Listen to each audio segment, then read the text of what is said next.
Premier de muchas noticias Caracol para que ustedes estén bien informados. Sí, señor. Tenemos nuevos detalles, videos y testimonios sobre la investigación para rescatar a una recién nacida en Bogotá. También tenemos un video del momento en el que una carreta tirada por un caballo desbocado se mete a un supermercado en la capital. Y en minutos una primicia exclusiva de Noticias Caracol. Por ahora vamos con la historia del secuestro de la recién nacida. Tenemos reportes en vivo. Comenzamos con Luz Elena Ramos, quien habló con el taxista que recogió a la mujer sindicada del robo. ¿Qué le dijo el conductor? Hola, Jorge Alfredo, buenas tardes. Bueno, mire, primero que todo tenemos que agradecer que este hombre pues haya dado información, haya llamado a la policía y haya entregado información a las autoridades de primera mano, y también queremos agradecerle porque entregó también su testimonio y su relato a los diferentes medios de comunicación que hemos estado muy pendientes de esta historia. Él dijo varias cosas, contó cómo fue todo ese recorrido de aproximadamente 8 minutos entre el hospital de Meissen hasta acá, hasta el sur de Bogotá, otro barrio que es el barrio Acapulco, también en la localidad de Ciudad Bolívar. Dijo que pues intercambiaron pocas palabras el taxista y esta mujer, pero esto fue clave, sus palabras fueron claves para determinar cuál fue el último lugar donde fue vista esta mujer, la raptora de este recién nacido que cumple ya 10 días de nacido. Los operativos de la policía se concentran el día de hoy, se han concentrado hoy aquí en el barrio Acapulco, sur de Bogotá. Están siendo liderados de hecho por el mismo comandante de la policía de Ciudad Bolívar, que a esta hora está haciendo un registro casa a casa. Casa a casa están preguntándole acá a la gente, coronel, ¿qué se le pregunta acá a la gente? ¿Cuál es la actividad? Hemos obtenido muchísima información, la ciudadanía de este sector nos ha colaborado mucho, los estamos invitando a que si tienen alguna otra información, ya nos comentan que sí efectivamente han visto la mujer por este sector, entonces estamos buscándola, de pronto pueda estar escondida en alguna de las casas. Y rápidamente los vecinos que responden a este llamado de la policía. No, pues yo prácticamente no salí a la casa, yo no he visto nada. No. Pero si ve algo, a denunciar. Sí, claro, con mucho gusto, sí, estamos para servir. Sí. Bueno, muchas gracias. Ellos continúan acá con este registro que le llaman actividad de registro casa a casa, pues preguntándole a la gente, recibiendo información y también revisando las diferentes viviendas para ver qué logran encontrar y qué pistas les entregan a las autoridades sobre dónde podría estar esta mujer y la bebé. Aquí les tenemos el relato completo del taxista. El taxista, de quien no revelamos su identidad por seguridad, contó que entre las 10:30 y 11 de la mañana del pasado miércoles recogió a la mujer en el hospital de Meissen. Ya trae una licra como grisecita, unas zapatillas y un busito, como una ruanita y un sombrerito como pasamontaña, ¿sí? Cargadita. Recuerde que la vio preocupada y le preguntó si la niña estaba enferma. Con la niña como sospechosa, como que la niña era... Le dije, ¿qué le pasó? No, lléveme que es que hoy día fan. Dijo que luego de 8 minutos la dejó en este punto del barrio Acapulco en Ciudad Bolívar y que la mujer le pagó con un billete de 10.000 y no esperó las vueltas. Esta nomás le tiene más suelto. Yo no dejé así y me cerró la puerta y se fue. Y contó cómo identificó a la mujer. Por el video que yo estaba en el seguro ayer, en una consulta médica, y entonces vi el video y yo recogí a esa señora ayer con la niña. Las labores de búsqueda se trasladaron a este barrio donde se vio por última vez a la raptora.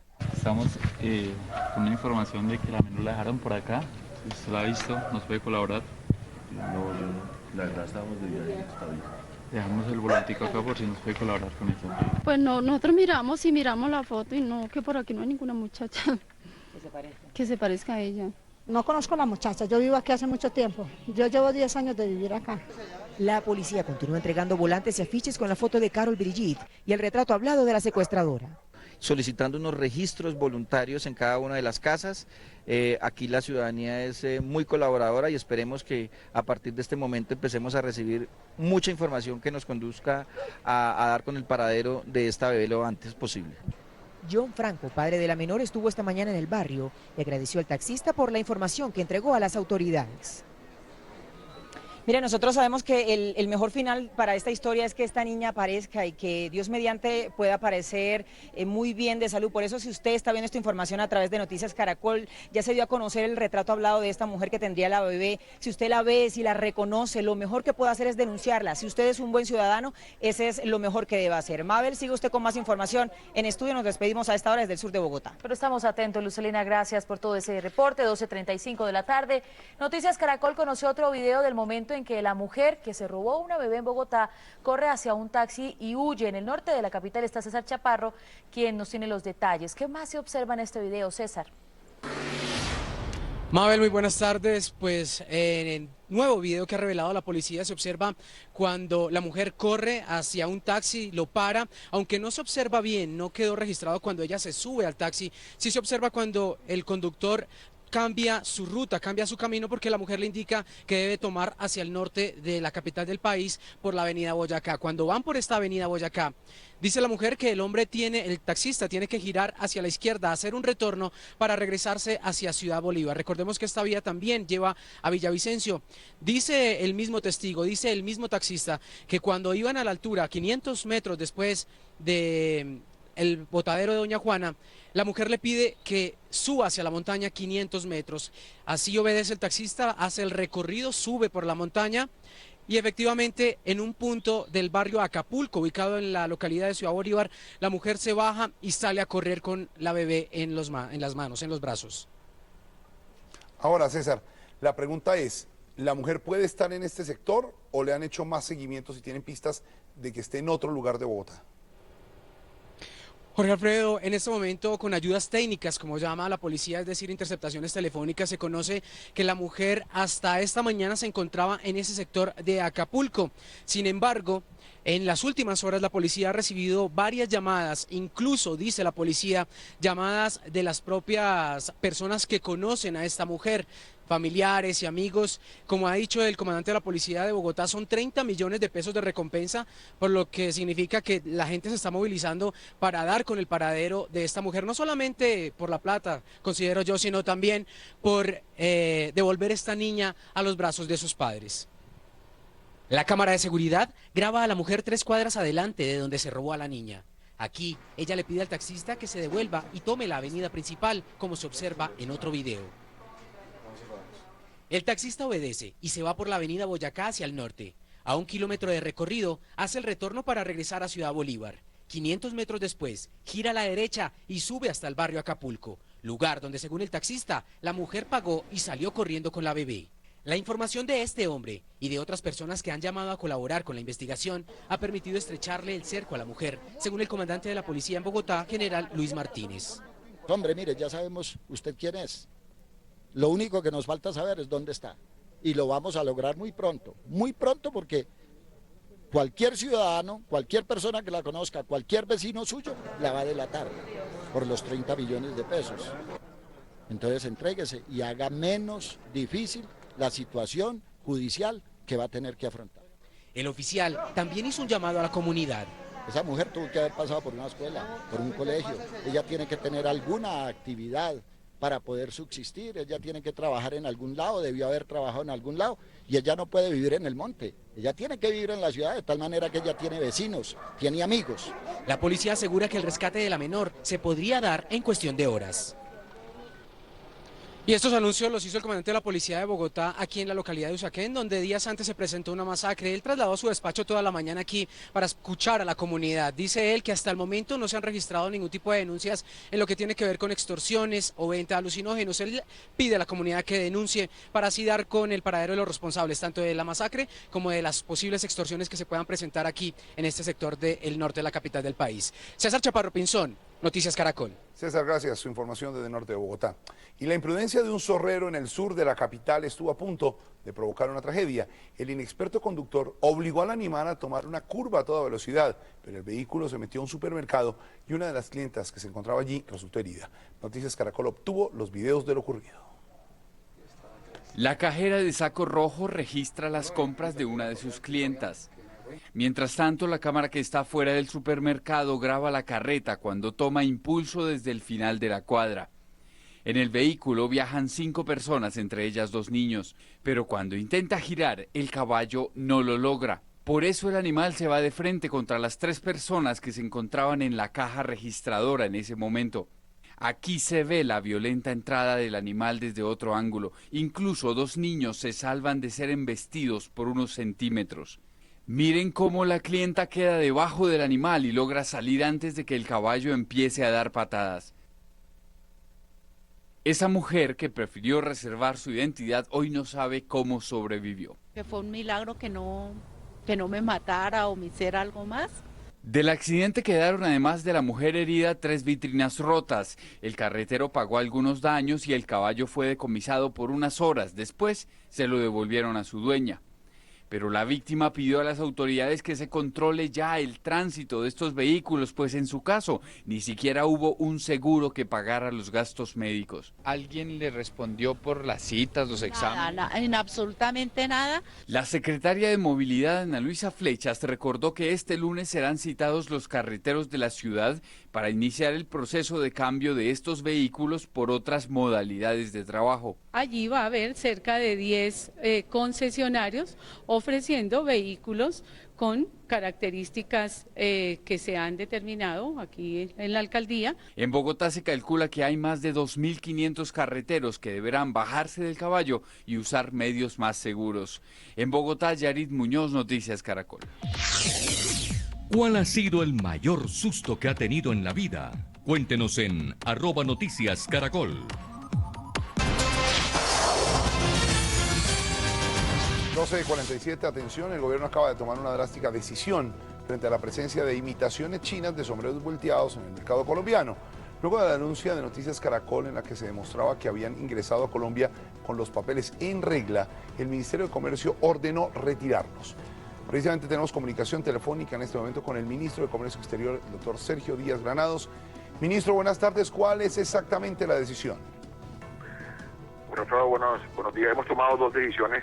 La primera, solicitarle a la DIAN una declaración anticipada de la importación de sombreros a Colombia, de manera que se pueda hacer inspección física para evitar la entrada a Colombia de imitaciones que violen la propiedad intelectual de los productos artesanales colombianos, en este caso del sombrero volteado, pero perfectamente de cualquier otro producto que el día de mañana pueda ser lesivo a los intereses de nuestros artesanos. Y lo segundo, le hemos solicitado a la Superintendencia de Industria y Comercio que a la medida de lo posible, a la mayor brevedad posible, tome las medidas cautelares para remover del mercado cualquier imitación que viole la propiedad intelectual, que afecte a la competencia con nuestros artesanos y que sobre todo engaña al consumidor. Que amparado en esas normas, la superintendencia pueda actuar de manera urgente y de esa forma controlar la comercialización de ese tipo de sombreros que están afectando la estabilidad y la sostenibilidad de las familias artesanales en Colombia. Claro, ministro, pero estos sombreros ingresaron legalmente porque el gobierno permitió la importación de imitaciones de un patrimonio nacional como el sombrero volteado. Miren, la importación de sombreros no tiene licencia para importación de hace muchísimos años. Hace más de 20 años se permite la importación de sombreros en Colombia y se han venido importando sombreros desde hace mucho tiempo. No hay una inspección física que permita determinar la propiedad intelectual o la violación de la propiedad intelectual cuando se importan los sombreros. No es el gobierno quien autoriza esas importaciones. Por esa razón estamos solicitando ahora la declaración anticipada de los sombreros para saber por dónde van a entrar, cuándo van a entrar, poder hacer la inspección física y evitar que los sombreros que entren a Colombia violen la propiedad intelectual de los artesanos colombianos. Por esa razón estamos solicitando esa medida a la DIAN para poder comenzar a hacer el control desde las fronteras y en el caso del mercado colombiano, de lo que ya ingresó, actuar con las medidas de inspección y vigilancia que tienen ya establecida la ley, los decretos, con la superintendencia para poder hacer el control de esas mercancías. Ministro, ¿habrá sanciones para los responsables de esa importación? Déjeme ponerle las palabras más sencillas. Si alguien adultera una marquilla tratando de engañar al consumidor, diciendo que es fabricado en Colombia o que son fibras naturales cuando son sintéticas, eso que es una forma de engañar al consumidor, tiene sanciones severas en la ley y por eso hemos pedido que tomen las medidas correspondientes. Muy bien, ministro Sergio Díaz Granados, ministro de Comercio Exterior, gracias por estar con nosotros en Noticias Caracol. Buena tarde. Para ustedes y feliz año. Gracias. Feliz año, ministro. El ministro no se encuentra en este momento en el país, pero está con nosotros, estuvo vía telefónica. Pero miren, esta decisión se produce horas después de que Noticias Caracol denunciara que más de 1 millón de sombreros chinos habían ingresado al país. Recordamos la historia.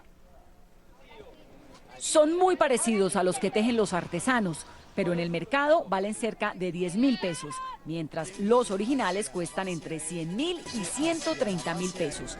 La diferencia: unos son hechos en China, son de plástico. Los otros nacen de la tradición de pueblos indígenas zenú como Tuchín en Córdoba, donde miles de artesanos han vivido históricamente de hacer sombreros volteados. A ellos los está amenazando el mercado chino. Pero lo paradójico es que estos sombreros han entrado al país legalmente. La DIAN tiene en sus registros que entre enero y octubre del 2012 fueron importados 944.081 sombreros volteados, con un valor total de $525.837.46, con seguros y fletes incluidos. Cada uno de esos sombreros vale 55 centavos de dólar en tierra colombiana, menos de 1.000 pesos de nuestro país, sin impuestos. Así como compiten nuestros artesanos, los sombreros chinos los están quebrando. Cuando eso no existía, acá uno vendía un sombrero bien vendido porque aquí nadie no tenía la copia de nadie, nadie fabricaba otro sombrero como el cartón, otras cosas que inventa, pero sí ha decaído. Nosotros acá entonces no vendemos el autónomo de acá. No estoy de acuerdo porque le quita la artesanía a los indígenas nuestros, la propia artesanía del sombrero volteado. Artesanías de Colombia se dedica a fomentar y a apoyar el trabajo artesanal del país. Sus directivos no esconden su preocupación y aseguran que estudian medidas. Por supuesto que estamos preocupados y de hecho desde hace unos tiempos venimos trabajando en apoyo a las comunidades artesanales para proteger los derechos que ellos tienen con relación a la propiedad industrial e intelectual de sus obras artesanales. Entonces, mientras por un lado se apoya a los artesanos, por otro se permite el ingreso al país de una competencia que pone en amenaza la subsistencia de un símbolo tradicional colombiano. Una grave emergencia se registra en los cerros de Cota, a pocos kilómetros de Bogotá, en donde se presenta desde hace más de 19 horas un incendio forestal. Nuestra periodista Rocío Franco llegó hasta el sitio exacto en el que los organismos de socorro luchan contra las llamas. Después de caminar 15 minutos desde la vía Cota-Chía, llegamos aquí, a la Cueva del Zorro, lugar donde se registra este incendio. Los organismos de socorro tratan de apagarlo, pero el problema aquí es el acceso de agua. Preguntémosles a uno de los miembros de los organismos de socorro, ¿cómo están haciendo para poder apagar las llamas? Sí, ahorita estamos haciendo el cortafuegos y estamos removiendo todo el escombro que quedó para evitar que vuelva y se propague el incendio. Estamos esperando que llegue el Bactor para poder suministrarle agua a la máquina. La comunidad está muy activa también tratando de apagar este incendio. Como podamos, con tal de apagar los focos. ¿Usted cómo ve que está esta situación? Ay, no dolemos. Esto está grave. Las llamas que vienen desde el otro lado de este cerro amenazan casas como esta, donde ha llegado el humo y le ha ocasionado en algunas ocasiones molestias a sus habitantes. Y nosotros, pues los de las casas aquí en Redondo, pues siempre hemos salido perjudicados por la contaminación del humo, por los niños pequeños, la escasez de agua y todo. Como ustedes pueden ver, en este momento no tenemos ni una gota de agua ni para los bomberos. Las autoridades investigan si hay manos criminales en este incendio. Ya que pues, se detectaron unas personas en el lugar, se está verificando si fue ocasionado o fue algún descuido de las personas ahí en el sitio. La CAR advirtió sobre las sanciones que deben enfrentar quienes ocasionen incendios. Puede generar multas que van hasta los 5.000 salarios mínimos legales mensuales vigentes. En Cota, por lo menos 300 personas entre policía, defensa civil, los bomberos y el ejército continúan las labores para apagar el fuego que consume por lo menos 5 hectáreas de bosque virgen.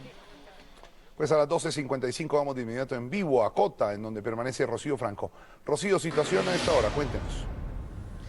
Pues Jorge Alfredo, nos desplazamos aquí a la parte baja del incendio para poderles mostrar la magnitud. Se había bajado un poco, pero hay una nueva conflagración que se está presentando, lo que ven en sus pantallas. La situación es compleja, el viento es fuerte, pero la situación arrecia. Estamos a 25 grados centígrados en este momento y eso hace más difícil las labores de socorro. Se ha tenido que acudir a la Fuerza Aérea para que a través de las canastillas con agua las arrojen y esto mitigue un poco la situación. Hay que señalar que en algunos momentos pues se hará un parte por parte de la alcaldía de Cota sobre esta situación, pero desde temprano hemos estado con la gente de Cota para ver cómo se desarrolló todo este incendio y las labores de socorro. Veamos la nota de nuestro compañero Eduardo Porras. Emergencia al norte de Bogotá. Boras incendio en un sitio conocido como El Noviciado en el municipio de Cota. Por lo menos 5 hectáreas están siendo consumidas por las llamas. La conflagración, que según los habitantes del sector comenzó desde horas de la tarde, ha consumido vegetación nativa y pino. Una cosa impresionante. ¿A qué horas comenzó ese incendio? 5 de la tarde empezó. ¿Pero a qué horas empezaron a crecer las llamas? Ahí a las 5 en punto ya se veían las llamas, estaba el fuego, mejor dicho, alto ya. Algunas personas afirmaron que 2 jóvenes se encontraban desde muy temprano en la parte alta de la montaña. Dicen que fueron los que dieron inicio a las llamas, que debido a la madera seca y al fuerte viento se propagó rápidamente. Dicen que había muchachos en la montaña, pero eso no lo podemos saber. Varios hombres del Cuerpo Oficial de Bomberos de Cota y de municipios cercanos intentaron sofocar la llama, pero una espesa capa de humo y la caída de árboles de hasta 5 metros sirvió para sacar a los socorristas de la zona y así comenzar a trabajar en los próximos minutos. En toda la cima hay una casa. El señor me contaba que ya han hecho ahí para que el fuego no le llegue. Sí. Pero arriba hay una casa. ¿Será que alcance a llegar hasta este punto? Espero que no, que ellos alcancen a controlar, porque lo terrible es que eso es pino, espinitas de pino que queman muy fácil, rápido. El gobernador de Cundinamarca y el alcalde de Cota dirigirán las maniobras para sofocar el incendio y así no dejar que avance hasta un conjunto de 20 casas. Y es que esta ola de calor, como lo estamos sintiendo aquí en Cota, está azotando a gran parte del país, donde las llamas han consumido por lo menos 1.002 hectáreas. Hay que señalar que unos son incendios forestales y lamentablemente otros son manos criminales. Esto es todo desde Cota, Cundinamarca. Rocío Franco, Noticias Caracol. Y el resultado de una tragedia ambiental.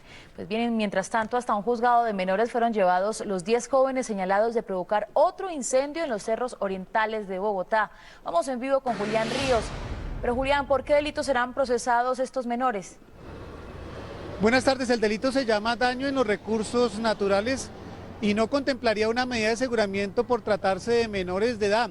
Aquí hasta los juzgados de menores llegaron esta mañana los familiares, los padres de estos muchachos que están comprometidos en la provocación de este incendio en el Cerro de Guadalupe. Sin embargo, logramos hablar con ellos. Ellos han pedido a las autoridades que se lo regresen porque consideran que esto es un montaje.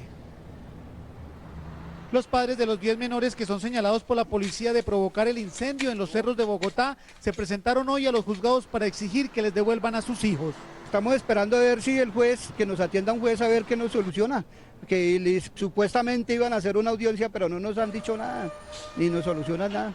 Los menores de edad fueron retenidos cuando se presentaba el incendio y tendrían que responder por el delito de daño en los recursos naturales. Sin embargo, los padres afirmaron que se trata de un montaje. Como la policía siempre es lo que ellos digan y a uno no lo dejan hablar ni ver a los hijos de uno y es lo que ellos, supuesto montaje que tiene la policía. Según ellos, sus hijos estaban simplemente de excursión en los cerros. Como los muchachos ahorita están en vacaciones y como el Cerro de Guadalupe es un sitio turístico como Monserrate donde todo el mundo sube y baja y supuestamente cuando ellos iban bajando la policía los detuvo, el CAI de arriba de Guadalupe los detuvo que por pirómanos, pero ellos no estaban haciendo nada de eso que los están sindicando. Noticias Caracol estableció además que los menores quedarían en libertad en las próximas horas debido a que la Fiscalía no pedirá que sean internados.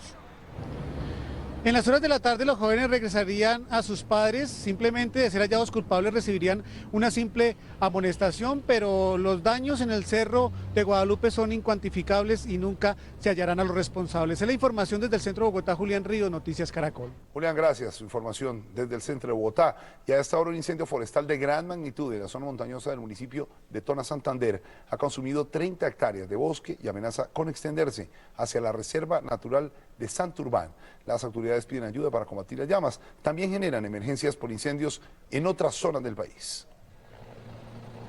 Más de 70 hectáreas de bosque y cultivos de pancoger fueron consumidas por incendios forestales en Atlántico, lo que ya generó la alerta roja en el departamento. La sequía y las altas temperaturas de la época son los principales generadores de fuego y las autoridades investigan si fogatas intencionales o desechos de cigarrillos contribuyen a generar las emergencias. Las llamas consumieron cerca de 150 hectáreas de pasto y bosque nativo en Aguachica, Cesar. Durante 3 horas los bomberos, la policía y funcionarios de la alcaldía lucharon contra el fuego para impedir el avance de las llamas que amenazaban con llegar a un expendio de gas. El humo provocó asfixia a 3 socorristas que fueron trasladados al hospital de Aguachica. En la última semana los bomberos han atendido 10 emergencias por incendios en el sur del Cesar. Y en Cali, 23 incendios forestales en lo que va corrido del año han afectado gravemente al ecosistema en los cerros tutelares y las zonas rurales alrededor de la capital vallecaucana. Pese a los esfuerzos de bomberos y socorristas, en los primeros 11 días del 2013 ya van más de 50 hectáreas de bosque consumidas por el fuego en esa zona. Entre tanto, en los municipios del sur del Atlántico ya empezó a escasear el agua potable debido a los bajos niveles del río Magdalena causados por la intensa sequía. Argemiro Pion, ¿cuál es la situación en este momento? 1:01 de la tarde. Mabel, muy buena tarde. Aquí la situación se agrava debido a los bajos niveles del río Magdalena. En el municipio de Suán, aquí en el sur del departamento, ya comenzó a escasear el agua porque se formó una enorme playa en el lugar donde está ubicada la Bocatoma, que es donde captan el preciado líquido que les suministran a los habitantes de la población. Allí las autoridades están tratando en estos momentos de correr un poco los motores, la barcaza, buscando mayores profundidades del río Magdalena. Lo mismo está ocurriendo en el municipio de Campo de la Cruz, más exactamente en el corregimiento de Borques. Allí los habitantes tienen que abastecerse en estos momentos de pozos en zona rural de esa población, porque el brazo del río Magdalena, de donde ellos se abastecen, de donde ellos toman el preciado líquido, también está totalmente seco. En carretas, en burro y hasta de a pie, salieron desde bien temprano los habitantes de Borques, un corregimiento de Campo de la Cruz Atlántico, a buscar agua. El brazo del río Magdalena, de donde se abastecen del preciado líquido, está totalmente seco. No tiene que estar comprando el agua, traen agua de Candelaria, lo de Puerto Girado, y tiene que estar la gente comprándole el agua. Ante la falta de agua, habitantes como Alejandro Cantillo se abastecen de pozos como este en zona rural de la población. Tenemos que ir al río porque no hay agua aquí, nos queda muy pesado. Aquí en el municipio de Suán la situación no es menos grave. Aquí donde yo me encuentro hace unos meses eran profundas aguas del río Magdalena y hoy se ha formado una enorme playa, lo que dificulta suministrar el servicio a la población.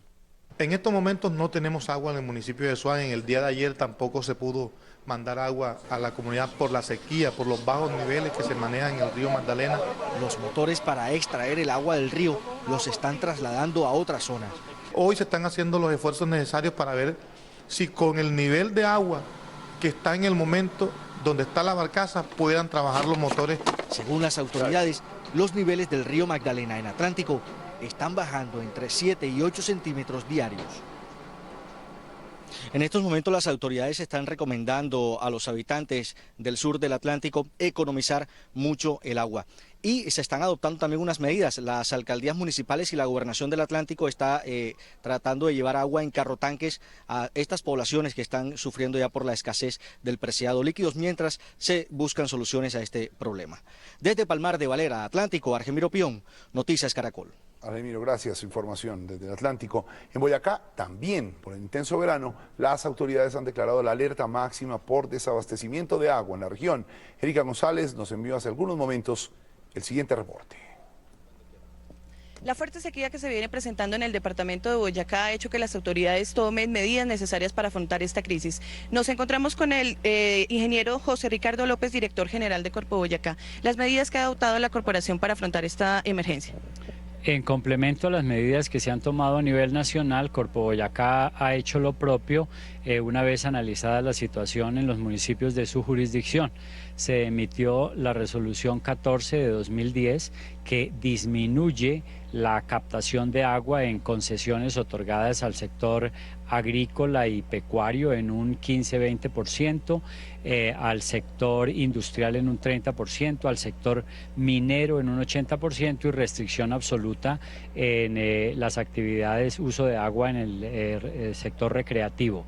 La prioridad es el consumo humano. En complemento a la emisión de esta resolución, Corpo Boyacá ha desplegado un equipo de funcionarios que haga vigilancia principalmente para el cumplimiento de esta resolución en apoyo con los alcaldes municipales principalmente en los municipios que ya se acercan a entrar en emergencia por desabastecimiento. Los municipios más críticos en este momento son el municipio de Duitama, Santana, Maripí, y allí ya estamos haciendo presencia para controlar el uso adecuado. Se recomienda a los usuarios, todos los usuarios de los diferentes sectores, un ahorro y uso eficiente del agua para controlar esta emergencia. A la Fiscalía porque se acaba de conocer una decisión contra la controvertida empresaria del Chance, Enilce López. Pablo Guevara, ¿de qué se trata, Pablo?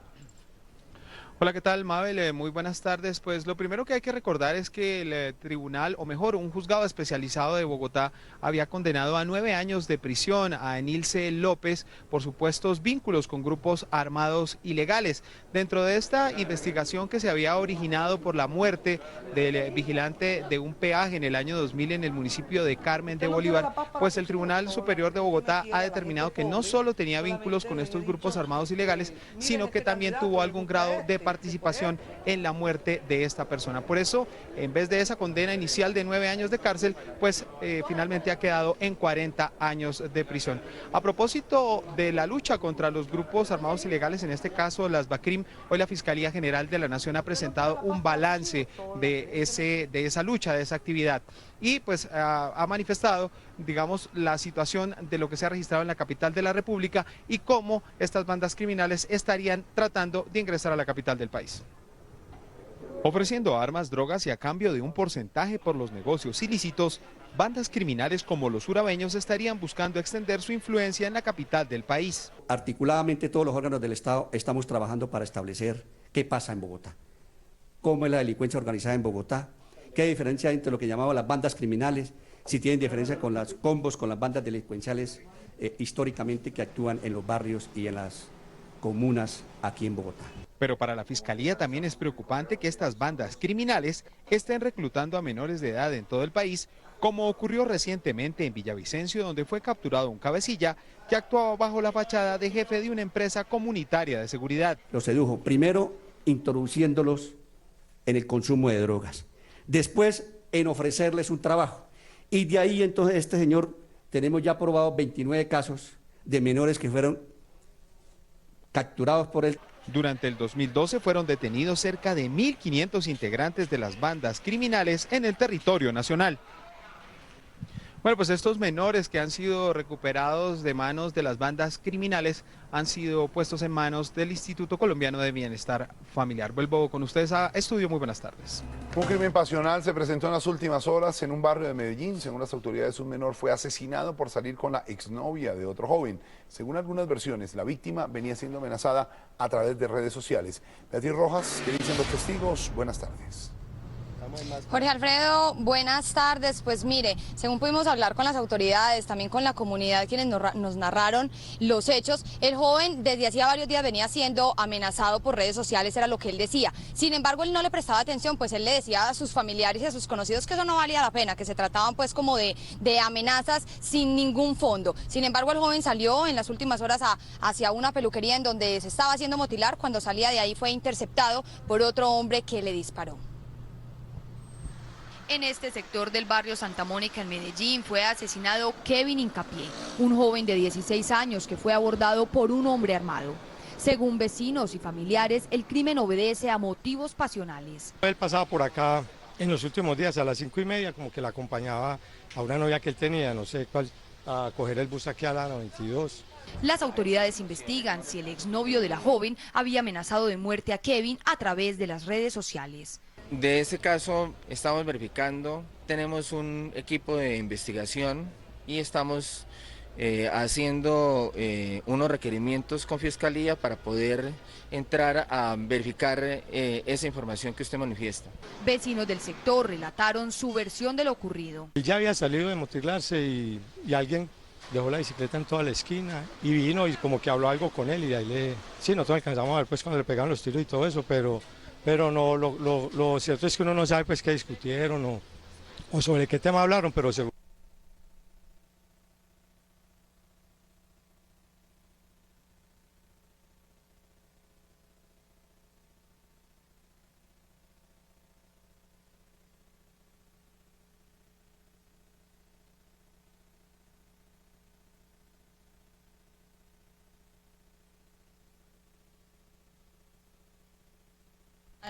11 grados. En este momento pues ya Kevin es enterrado y velado en el cementerio, está siendo velado y enterrado en el cementerio Jardines de la Fe en el municipio de Bello en Antioquia. En Medellín, Beatriz Rojas, Noticias Caracol. Gracias, Beatriz.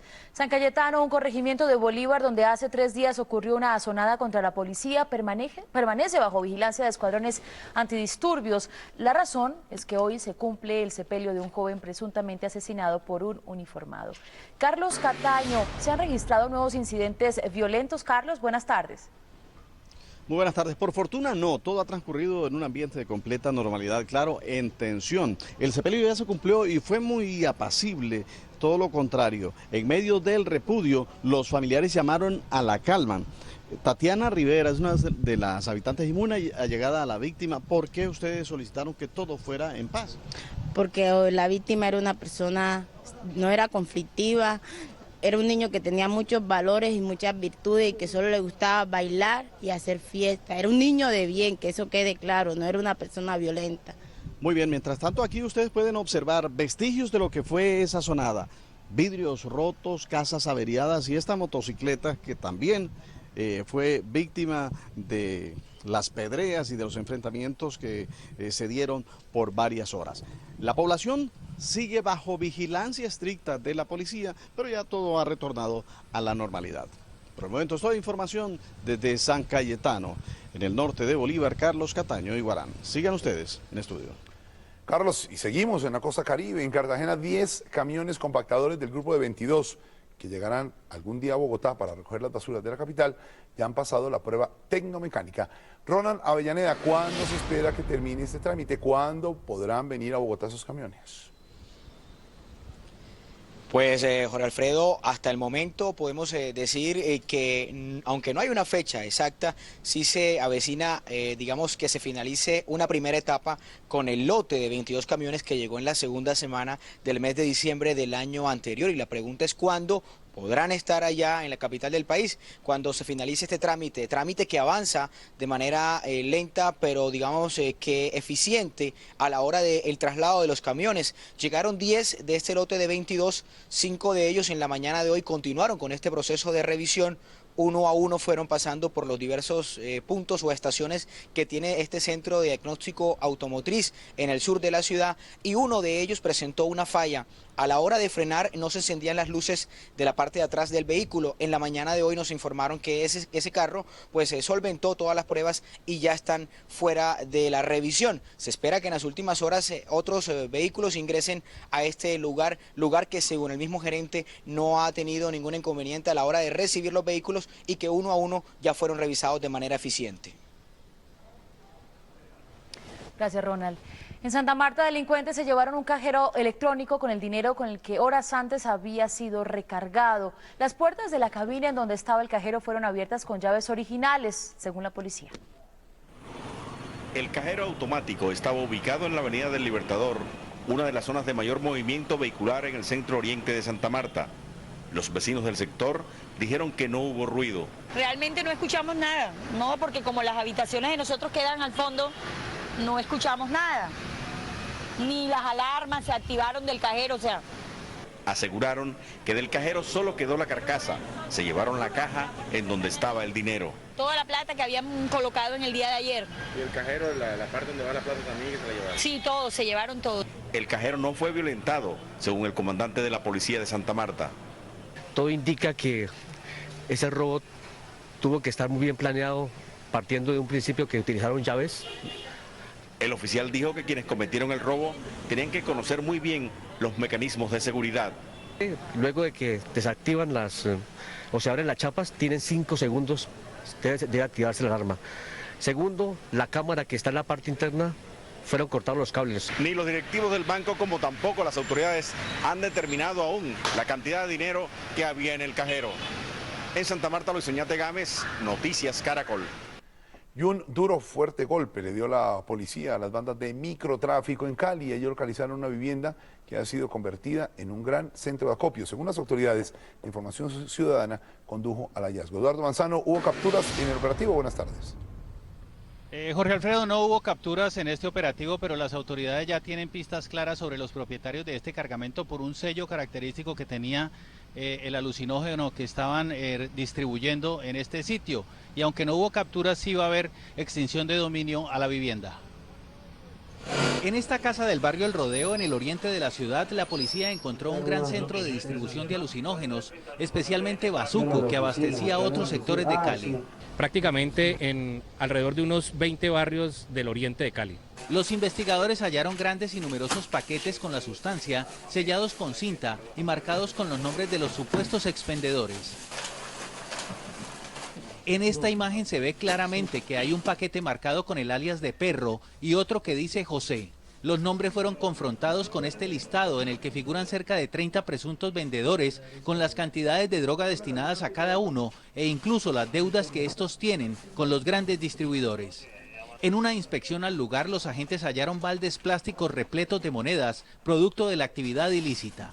Tanto en dinero en efectivo como electrodomésticos que servían como trueque pueden llegar a un promedio de 30 millones de pesos aproximadamente. Según el informe de la policía, la figura de un fusil en los empaques de la droga identifica a una banda en especial cuyos miembros son buscados por las autoridades. Y hay gran preocupación entre las autoridades caleñas por el número de casos de violencia contra las mujeres en la capital del Valle del Cauca. Solo en el 2012 se recibieron 5.003 denuncias de violencia contra mujeres. 638 de ellas se presentaron durante el mes de diciembre, uno de los meses más violentos en este tema. En lo que va corrido del año 2013 se han presentado 5 homicidios contra mujeres. Hay 2 casos representativos y que tienen la atención de las autoridades. Una mujer de 41 años, Lina Pantoja, apuñaleada por su esposo y falleció posteriormente en un centro asistencial de Cali, y una mujer de 23 años, Linda Marcela Calpa, quien recibió un disparo en la cabeza cuando opuso resistencia para evitar que un hombre le robara su celular. Las autoridades están ofreciendo 10 millones de pesos de recompensa, 5 por cada uno de estos casos, a quien dé información que permita esclarecerlos. Y finalmente les contamos que en Buenaventura, el puerto sobre el Pacífico, se vivió una jornada violenta en las últimas horas. 3 personas fueron asesinadas en un mismo hecho y las autoridades también dieron un fuerte golpe, rescataron a una persona que estaba secuestrada. En este barrio del nororiente de Buenaventura fueron asesinadas 3 personas, entre ellos un tendero y 2 mototaxistas, por hombres armados que los atacaron con armas de largo alcance, así lo relató el coronel Óscar Gómez, comandante de la policía de Buenaventura. Inicialmente salen 2 personas muertas y 1 lesionado. Posteriormente en la clínica fallece la tercera persona, un mototaxista. La policía ingresó hasta el sitio en una tanqueta y se enfrentó con los presuntos integrantes de la banda delincuencial La Empresa, quienes serían los responsables de los homicidios. Logramos ubicar una residencia en la cual había una persona a la cual tenían amarrada. Dentro de esta residencia igualmente ubicamos 9 sujetos de este grupo armado ilegal. En el operativo fue rescatada una persona que permanecía secuestrada. Se le incautaron 11 armas de fuego, una granada. La comunidad del sector se mostró muy preocupada por estos hechos. Sí, mucho miedo la gente también. Esa gente que anda ahí es muy mala. Gracias a Dios pues no pasó nada malo. El comandante de la policía de Buenaventura, coronel Óscar Gómez, ha dicho que con los 100 efectivos que llegaron a la ciudad garantizará la seguridad en el puerto. Lo que sucede en Buenaventura se ve en Noticias Caracol. El director de la policía, el general José Roberto León Riaño, ha anunciado planes especiales para seguir trabajando fuertemente en Buenaventura contra estas bandas criminales, los urabeños y La Empresa, que están disputándose este territorio en el Pacífico colombiano. En Cali, Eduardo Manzano, Noticias Caracol. Buena tarde, Eduardo. Gracias. Las autoridades investigan la muerte de un sargento en un batallón en el Huila. Según las primeras versiones, un soldado atacó con su arma de dotación en confusos hechos al sargento José Ángel Botero e hirió al cabo David Fernández Rojas Suárez. La fiscalía inició la investigación para esclarecer el crimen que habría ocurrido luego de una riña entre el uniformado y sus compañeros dentro de la unidad militar. En este momento se está adelantando la investigación, lo tiene la Fiscalía Seccional de La Plata. La policía SIJIN está llevando los casos con policía judicial, están presentando un informe y estamos dando las celeridades necesarias para poder esclarecer los hechos. La policía capturó en Bucaramanga a una persona solicitada en extradición por República Dominicana.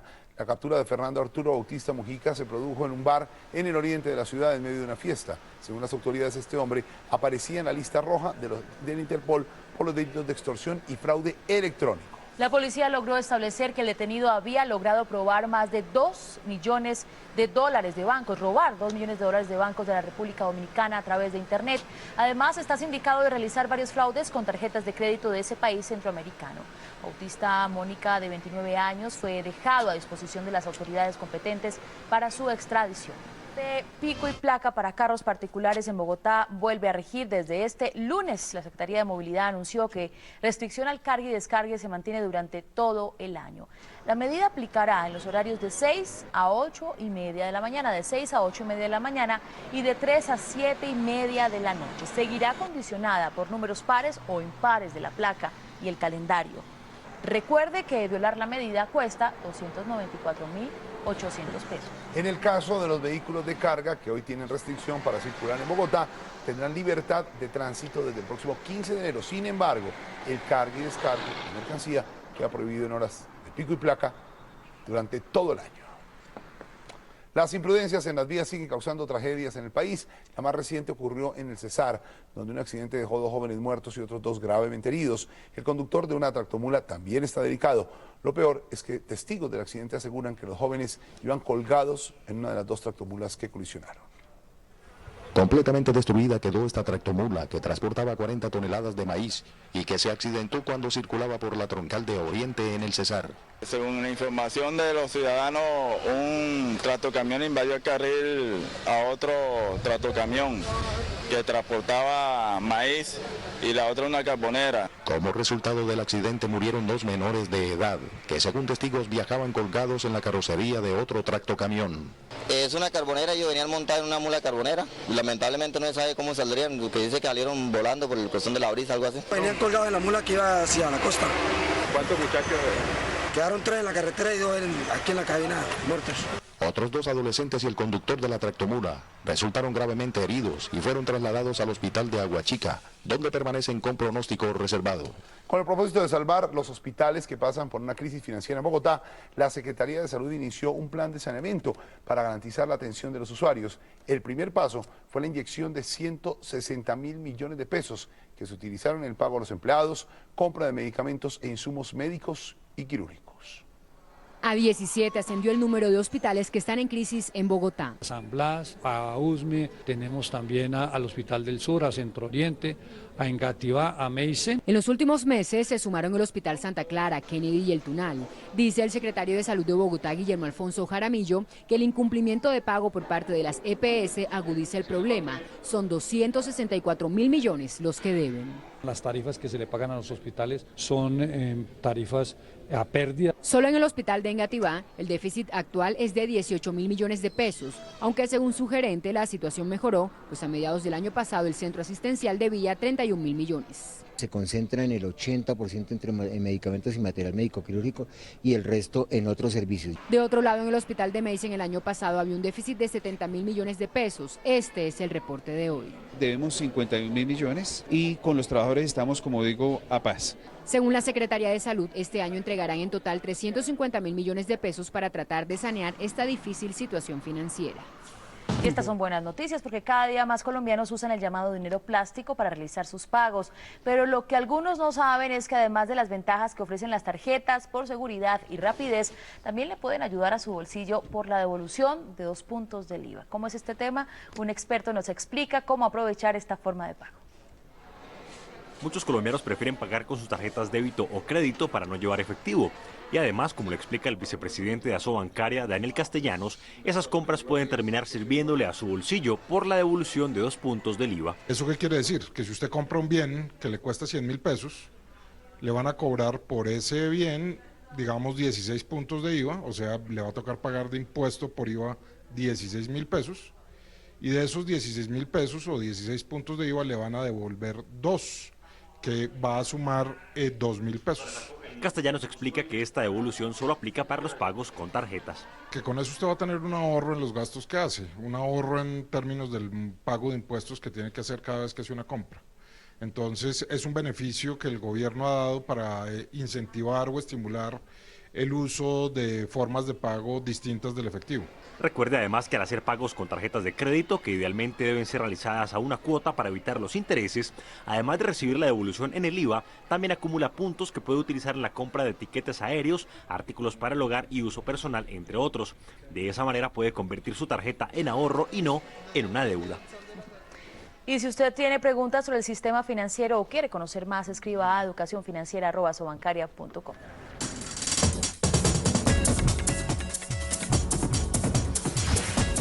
1:40 de la tarde, la construcción de complejos ecoturísticos en el Parque Tayrona ha desatado una verdadera guerra de trinos en Colombia. Nuestra editora digital Claudia Leonor Vesga nos cuenta. Adelante, Claudia. Así es, muy buenas tardes. Hasta el presidente Juan Manuel Santos ha tenido que salirles hoy al paso a los críticos de proyectos hoteleros como Los Ciruelos en el Parque Tayrona. En su cuenta en Twitter, el jefe de Estado le recuerda a sus críticos que la licencia del proyecto Los Ciruelos fue otorgada en el gobierno pasado y que el bosque seco no se puede afectar. Dice él, así de claro. Defensores del medio ambiente, sin embargo, insisten en la gravedad del otorgamiento de este tipo de licencias. Es el caso del catedrático Manuel Rodríguez, que increpa al Estado con este trino. El problema no es solo el bosque seco, como afirma el ministro. La actual política del gobierno es su mayor amenaza. A lo que Santos le responde, funcionarios de este gobierno saben bien que la prioridad en el caso del Parque Tayrona es la conservación del parque por encima de todo. Lo cierto es que hoy hace carrera en Twitter el hashtag Tayrona no se vende. Y con este cartel los tuiteros le piden al gobierno que no les falle. Sigan conectados con la mejor información en noticiascaracol.com. Feliz fin de semana. A la 1:49 p.m. retomamos la primicia de Noticias Caracol sobre el anuncio del gobierno de recoger los sombreros que llegan de China y que imitan a los reconocidos sombreros volteados. Les contamos cómo será el procedimiento, pero antes recordemos el pronunciamiento del ministro de Comercio Exterior, Sergio Díaz Granados. Le hemos solicitado a la Superintendencia de Industria y Comercio que a la medida de lo posible, a la mayor brevedad posible, tome las medidas cautelares para remover del mercado cualquier imitación que viole la propiedad intelectual, que afecta la competencia con nuestros artesanos y que sobre todo engaña al consumidor. Pues ante la decisión del gobierno revelada en exclusiva por Noticias Caracol sobre el retiro de las imitaciones chinas del sombrero volteado en el mercado colombiano, Vanessa de la Torre tiene nuevos detalles con el superintendente de Industria y Comercio. Buenas tardes. Está en manos ahora de la Superintendencia de Industria y Comercio llevar a cabo un proceso para que sombreros como este sean retirados del mercado colombiano. El superintendente nos explica entonces cómo es este proceso, superintendente. Bueno, la superintendencia ha tomado dos decisiones el día de hoy. Una, abrir una investigación por posible violación de los derechos de los consumidores en relación con el tema del sombrero volteado. Y adicionalmente abrir otra investigación de inspección, vigilancia y control en relación con posibles prácticas violatorias de la libre competencia.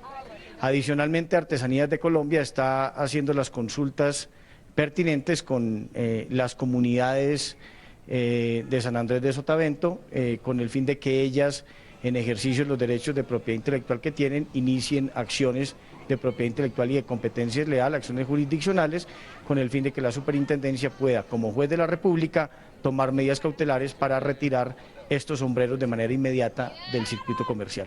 ¿Cuánto tiempo se demora la superintendencia en volver un delito el hecho de vender sombreros como este en nuestro país? A ver, presentada la correspondiente demanda por parte de los artesanos, la superintendencia se tomará un par de días en estudiar esa demanda para poder admitirla y decretar en el auto admisorio una medida cautelar que implique la prohibición de comercializar esos sombreros en el país. Está la noticia, soy Vanessa de la Torre desde la Superintendencia de Industria y Comercio. Que tengan una buena tarde. Era don Ricardo Rego con los deportes y a las 2 de la tarde, 2 minutos, vamos con lo último en vivo, donde hay Noticias Caracol en desarrollo. Comenzamos con Rocío Franco, que sigue de cerca el drama por el incendio que cumple más de 20 horas en Cota, al norte de Bogotá. ¿Qué es lo último, Rocío? Lo último es que este incendio se agravó, compromete otro cerro aquí en Cota, en Cundinamarca. Las llamas alcanzan entre los 15 y los 20 metros de altura. Esta situación provocó que en algunos instantes tuviera que intervenir el ejército con sus helicópteros, que en este momento están cargando agua en el municipio de Tobia, en la laguna de Río Frío. Se espera que en los próximos minutos dé algún tipo de resultado esta situación, porque está devastando vegetación importante aquí en estos cerros de Cota. Esto es todo, quedamos pendientes. Rocío Franco, Noticias Caracol. Claro, Rocío, estamos muy atentos a esta situación en Cundinamarca. Regresamos a Jericó, Antioquia, en donde a esta hora personal técnico verifica las condiciones del cable aéreo para determinar las causas de la emergencia. Juan Pablo López, ¿qué es lo último? Hola Mabel, lo último es que están investigando en este momento cuáles pudieron haber sido las causas de la ruptura del cable tractor de aquí del cable de Jericó. Ingeniero Duván Herrera, ¿ya han podido determinar ustedes? ¿Han investigado? Bueno, sí, ya investigamos que fue en la parte, como te dije anteriormente, del girador, que va en la parte del carretillo. Esta parte se había revisado hace 2 meses, se había encontrado bueno, y lo que pasa es que la parte donde sufrió la ruptura es una parte interna dentro de esto que no era visible para nosotros en el mantenimiento que se le hace semanalmente, diariamente. Entonces fue algo fortuito para nosotros. ¿Se pudo haber previsto de alguna forma esta emergencia? Bueno, se hubiera podido prever si dentro de la periodicidad del mantenimiento hubiéramos visto que el cable de pronto se estaba en ese momento tallando, lo hubiéramos previsto y se hubiera podido evitar este incidente. Pero no era el tiempo de hacerle el chequeo. Muchas gracias, ingeniero. Pues se siguen investigando. 10 días demorarán los trabajos para volver otra vez a reactivar el cable de aquí del municipio de Jericó. Juan Pablo, gracias. Regresamos con César Chaparro. César, ¿qué es lo último sobre la investigación por el robo de una recién nacida? Jorge Alfredo, lo más reciente que se conoce es que la policía extendió sus operativos a otra localidad de la capital del país. Esto se hizo luego de una llamada que recibieron los uniformados alertando a la policía sobre la presencia de una mujer con las características muy similares a las que se han dado a conocer a través de Noticias Caracol. También se dio a conocer en las últimas horas un video donde la mujer que se habría robado a la bebé sale corriendo, toma un taxi y huye en ese taxi por la avenida Boyacá hacia el norte de la capital del país, hace un retorno como para ir hacia Villavicencio, se devuelve hacia Ciudad Bolívar y sube hacia el cerro. Allí, dice el taxista, la deja y la mujer huye con la bebé. Es la información que se conoce por ahora y es lo último que se conoce por ahora en lo que tiene que ver con la investigación de la recién nacida. César Chaparro Pinzón, Noticias Caracol. Gracias, César. Sobre el mismo tema, vamos al lugar donde se concentra la búsqueda de la bebé. Luz Elena, ¿qué es lo último? Pues Mabel, lo último es que hace unos minutos se vivieron como momentos de euforia aquí en el barrio Acapulco, en la localidad Ciudad Bolívar, porque en esas labores de búsqueda, de inteligencia y de registro casa a casa que están realizando las autoridades, la policía encontró en esta vivienda del barrio unas prendas de bebés muy parecidas a las que posiblemente llevaría Carol Brigitte el día que desapareció. Pues llamaron a los papás, a Catherine y a John, los hicieron entrar a la vivienda para que reconocieran las prendas y salieron obviamente muy tristes porque dijeron que la ropa que encontraron acá en esta casa no correspondía a la de su hija. La gente obviamente pues gritó de la emoción pensando que habían encontrado a la pequeña o que por lo menos habrían encontrado una pista importante, una pista que les dijera a las autoridades que ya habrían encontrado a la niña y también a la mujer. Vamos a seguir muy pendientes de esta información acá en el sur de Bogotá porque las autoridades nos han dicho que están a un paso muy cerca de encontrar el paradero de la raptora de esta recién nacida. A la espera de Carol Brigitte, Luz Elena, gracias por la información. Pasamos ahora a Cali, en donde hay más detalles sobre el operativo contra el microtráfico. Eduardo, ¿qué es lo nuevo? Jorge Alfredo, lo nuevo es que las autoridades llegaron a este centro de distribución de drogas en el oriente de la capital del Valle por información de la ciudadanía que ya estaba cansada del funcionamiento de este sitio, que además estaba generando, según ellos, inseguridad en el sector. Las autoridades terminaron ya el conteo del dinero que fue hallado en canecas plásticas, gran cantidad de monedas, billetes también en bolsas mezcladas con droga, y ya se tienen pistas de un listado de personas con nombres propios y con alias que eran los expendedores de esta droga en por lo menos 20 barrios de la capital del Valle del Cauca, especialmente sectores del oriente donde este bazuco o base de coca se vendía en dosis mínimas. Las autoridades consideran que sacaron del mercado con este operativo realizado en las últimas horas cerca de 500.000 dosis que iban a ser distribuidas en barrios del oriente de la capital del Valle del Cauca. Esa es la información por el momento en Cali. Eduardo Manzano, Noticias Caracol. Buena tarde, Eduardo. Y cerramos este recorrido con Julián Ríos. ¿Qué es lo último sobre los jóvenes señalados de pirómanos? ¿Qué va a pasar con ellos, Julián? Bueno, hacia las 3 de la tarde, los padres de los jóvenes señalados de provocar el incendio en el Cerro de Guadalupe, aquí en Bogotá, tienen una cita con las autoridades aquí en los juzgados de menores. Se establecerá si pueden reclamarlos o por el contrario un juez podría judicializarlos por el delito de daños en la naturaleza. Se ha dicho que este delito pues no prevé una medida de aseguramiento, sin embargo los padres podrían ser entregados y reclamar sus hijos en las próximas horas y la fiscalía podría pues continuar con una investigación para hallarlos como responsables, pero esta investigación y este proceso podría terminar en una simple amonestación por tratarse de menores de edad. Aquí seguimos pendientes de esta situación. Los padres ya en contados minutos entrarán a reunirse con el juez de este caso y les seguiremos informando de esta situación. Señor, gracias por su información. Y esta noche se cumplirá en Manizales el llamado Festival Nocturno, una corrida de toros en la que todos los dineros recogidos tendrán un solo fin, el Hospital Infantil de la capital de Caldas. Carlos Barragán estuvo con los niños.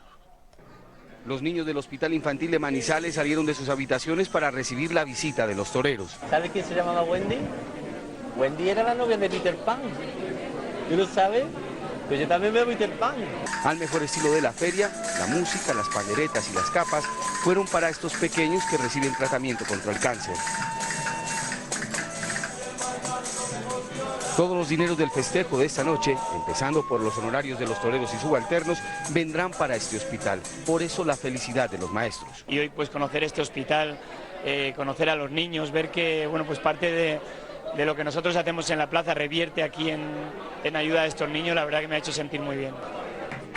Y quisiera que siempre me tuvieran en cuenta para apoyar estos eventos, porque cosas como estas es la que Colombia necesita y la que debemos apoyar. Como la plaza de Manizales pertenece a la Cruz Roja, todas las ganancias de la feria también llegan al hospital universitario. Esperamos que esta temporada deje cerca de los 4 o 500 millones de pesos como lo ha hecho cada año habitualmente. En recompensa, los toreros recibieron este grano de café en oro que seguramente lucirán esta noche al salir al ruedo. Esta noche torearán Perla Ruiz, Perlaza, El Cid, Castela, El Juli y Pablo Hermoso de Mendoza. Soy Carlos Barragán Rosso, Noticias Caracol. Y de tanto ensayar acrobacias con su bicicleta, un joven caleño terminó por convertirse en un experto del BMX Freestyle y se tomó tan en serio su pasión que hoy es uno de los principales promotores de esta práctica deportiva en el país. Esta es la gente que le pone el alma y hace la diferencia en Caracol y Bancolombia más cerca. En el barrio Los Guaduales, al norte de la capital del Valle, se cultivan las semillas de una audaz práctica deportiva, el BMX Freestyle. Ahí creció Jonathan Ospina, uno de los pioneros de esta modalidad acrobática del ciclismo en Colombia. Yo vi este deporte en televisión, vi los X-Games, me gustó muchísimo, le pedí a mi papá que me comprara una bicicleta. Lo que empezó como un capricho infantil luego se convertiría en una pasión por este deporte, nacido en California, que poco a poco ha conquistado el país. Ensayo y muchas caídas para alcanzar la perfección, como en esta acrobacia. Un arriesgado salto que lo convirtió en un embajador de Colombia en el continente. El doble backflip es una acrobacia que solamente hago yo en Latinoamérica, yo fui el primero en Colombia en hacerla. Hace 15 años Jonathan Ospina convirtió esta zona verde en el barrio Los Guaduales, al norte de Cali, en la mejor pista de BMX Freestyle del país. Inició con un grupo de 5 amigos, hoy son más de 500 deportistas a nivel nacional. Perseverancia y tesón, la clave para hacer la diferencia. Y ya lo ha hecho, no solo en el campo deportivo. Su compromiso con esta práctica rescata jóvenes de las calles todos los días. Enseña otro tipo de cosas, promueve que la gente cambie y que puedan hasta vivir el deporte. Esta disciplina cada vez cautiva más seguidores. A Cali llegan exponentes de todo el país para aprender de este comunicador social de 27 años. Jonathan ha mantenido esta pista del solo y eso es de admirar. Jonathan Ospina construyó un sueño, le puso el alma y labró con sus manos lo que muchos jóvenes hoy tienen como un estilo de vida. Claudia, gracias. Regresamos con Rocío Franco, que tiene noticias preocupantes de Cota con el gigantesco incendio que cada vez cobra más fuerza. ¿Cuál es la situación muy cerca de Bogotá? Rocío, la escuchamos.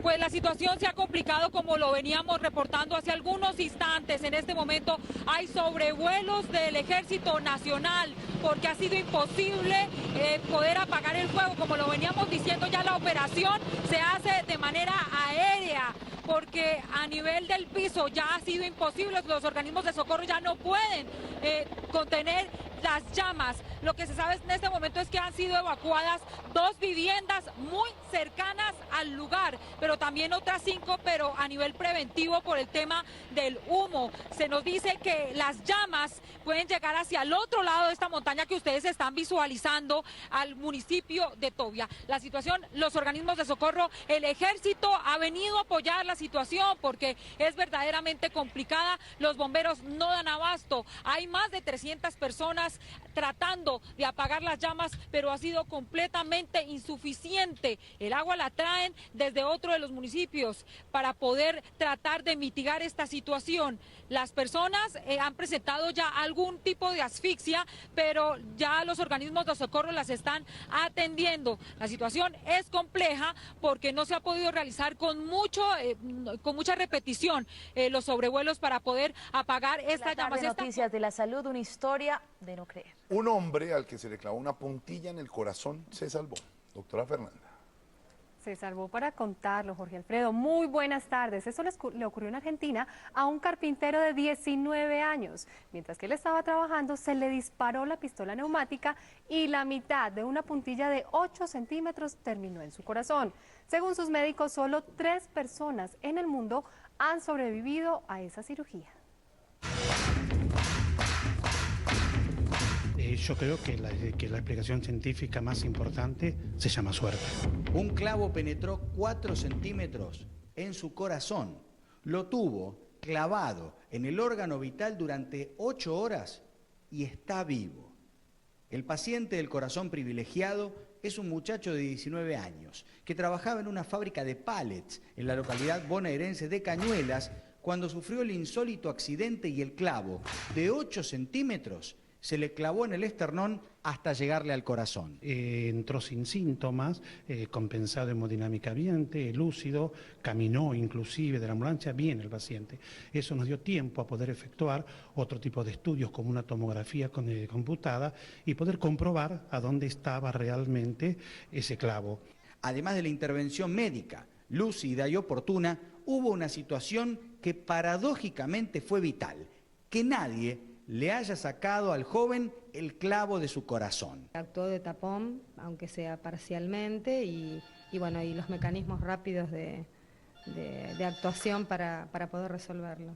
El episodio ocurrió el martes pasado y el joven ya está lúcido y en terapia intermedia, esperando el alta en las próximas horas. La operación para quitarle el clavo duró 2 horas. Se sacó el clavo. Cambiemos de tema. ¿Hace cuánto fue la última vez que usted asistió a un chequeo médico preventivo? Si la respuesta es más de 1 año, mi recomendación de hoy es programarlo para estos primeros meses. No hay que sentirse enfermo para ir al médico. Estos chequeos ayudan a detectar muchas enfermedades a tiempo. De vacaciones y antes de volver a las actividades laborales o académicas, visitan al médico. Suelo ir a odontólogo, médico general y bueno, hago ejercicio, voy a un deportólogo. Odontología, médico general. El médico general que ordene los exámenes de laboratorio para el bienestar de uno. Esto es clave para detectar enfermedades frecuentes pero silenciosas. Diabetes mellitus e hipertensión arterial, particularmente esa última, tienen un grave problema y es que son asintomáticas durante una buena parte de la historia de estas enfermedades. Y entonces, al no haber síntomas, el paciente confía en que no tiene ninguna manifestación y por eso, al sentirse bien, omite la consulta médica. Personas mayores de 40 años con casos en la familia de estas enfermedades crónicas y otras como cáncer, con más razón deben estar alerta y consultar periódicamente al médico. En cuanto a los lípidos, que son muy frecuentes, los problemas de colesterol y de triglicéridos, el seguimiento se empieza alrededor de los 40 años, digamos que 35 años para los hombres, 40 años para las mujeres, y se hace un tamizaje usualmente 1 vez al año de este perfil lipídico. Pero los jóvenes no se deben confiar. Lo ideal es que la prevención comience a temprana edad. Pacientes que tienen 25 años de edad, que están en sobrepeso o en obesidad, más aún si tienen familiares con diabetes mellitus, deben ser sometidos a tamizaje de diabetes. Agende también un chequeo odontológico y uno para sus ojos. Mujeres, no olviden la citología y los señores, el examen de próstata. En el caso de los niños, no olviden programar las citas de crecimiento y desarrollo. Muy bien, y en otras noticias, la feria de tecnología que se realiza esta semana en Las Vegas, Estados Unidos, presenta varias novedades relacionadas con la salud. Avances a favor del deporte, tecnologías que permiten jugar y al tiempo supervisar y enviar a la tablet, celular o al computador información sobre el gasto de calorías y la frecuencia cardíaca, entre otros. También hay programas para combatir el estrés, para alertar sobre caídas de pacientes mayores o con epilepsia y cientos de aplicaciones para controlar el ejercicio, las citas, los medicamentos e incluso el sueño. También hay robots que cumplen funciones de asistentes médicos, cubiertos que advierten que se debe comer más despacio. En fin, una cantidad de soluciones. Y termino contándoles que médicos en Argentina diseñaron una campaña para crear conciencia sobre los objetos más comunes que los niños se tragan accidentalmente y que pueden causar serias complicaciones de salud. Monedas, huesos de pollo, piezas de juguetes, pilas y plásticos ocupan los 5 primeros lugares de objetos que muchas veces los niños, en especial los menores de 3 años, se llevan a la boca y que pueden terminar causando, entre otros, problemas respiratorios y digestivos. Los médicos advierten a los padres de familia y a los cuidadores para que además de identificar los riesgos, tengan presente que muchas veces los niños no presentan síntomas inmediatamente. Pueden pasar varios días antes de que un niño tenga tos o dolor abdominal, así que a prevenir. ¡Feliz fin de semana! Urna virtual, pregunta del día. ¿Deja usted perder comida en su casa? Responda a www.noticiascaracol.com, www.elespectador.com. Resultados el lunes en nuestra emisión de Noticias del Mediodía. Muy bien, llega el momento de revisar los reportes de todos ustedes, nuestros ojos ciudadanos en el país. Y vamos a iniciar con nuestro reportero, nuestro ojo ciudadano en Bogotá. Aquí está esta imagen que nos manda, nos envía con este video de Edwin Benavides, quien denuncia el mal estado mecánico de este bus del servicio de Transmilenio, que como se evidencia está peligrosamente ladeado hacia un costado. En el bus además viajan pasajeros y por eso el llamado a no esperar a que ocurra otro accidente para tomar medidas. Recordemos que el año pasado tuvimos un grave accidente en el servicio de Transmilenio por esta circunstancia. Pero ese bus de Transmilenio no es el único que transita en ese estado. En Cali, Alexandra Vanegas captó este camión, también con su carrocería torcida hacia un lado, lo que amenaza a los peatones y otros vehículos que circulan por la zona. La pregunta que siempre resulta en estos casos es, ¿y la revisión tecnomecánica?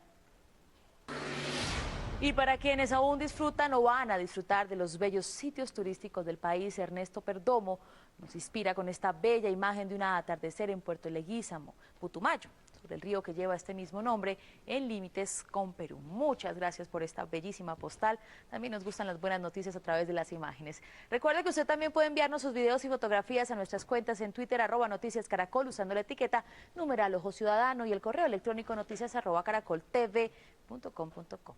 Jorge Alfredo. Mabel, antes de terminar a las 2:35, volvemos con Rocío Franco a Cota, escenario de un gigantesco incendio. ¿Qué es lo último? Muy cerca de Bogotá, Rocío. Jorge Alfredo, sigue creciendo y sigue creciendo esa columna de humo que ustedes ven. Las llamas alcanzan ya entre los 20 y los 30 metros de altura. Muchas viviendas quedan relativamente lejos, pero todas se han obtenido o se ha ordenado más bien desalojarlas de inmediato para evitar tipos de asfixia. Los organismos de socorro están aquí ya reunidos de manera extraordinaria porque van a cambiar la estrategia. Ya desde hace algún tiempo ya no se hace, digamos, el apagado del incendio en el lugar, sobre el sitio, en tierra, sino que está haciendo la Fuerza Aérea con el Ejército a través de sus helicópteros, los que están en este momento desarrollando esta labor. Estamos muy pendientes desde aquí, desde Cota, desarrollando esta información. Han sido evacuadas las personas que viven hacia el lado del Cerro Manjuí y también la de la Cueva del Zorro. Esto es toda la información aquí desde Cota, Cundinamarca. Rocío Franco, Noticias Caracol. Gracias, Rocío. Está realmente compleja la situación en este sector del país, Cota, Cundinamarca, y nosotros estamos atentos. Nos vamos. Sí, señora. Gracias a nuestros televidentes.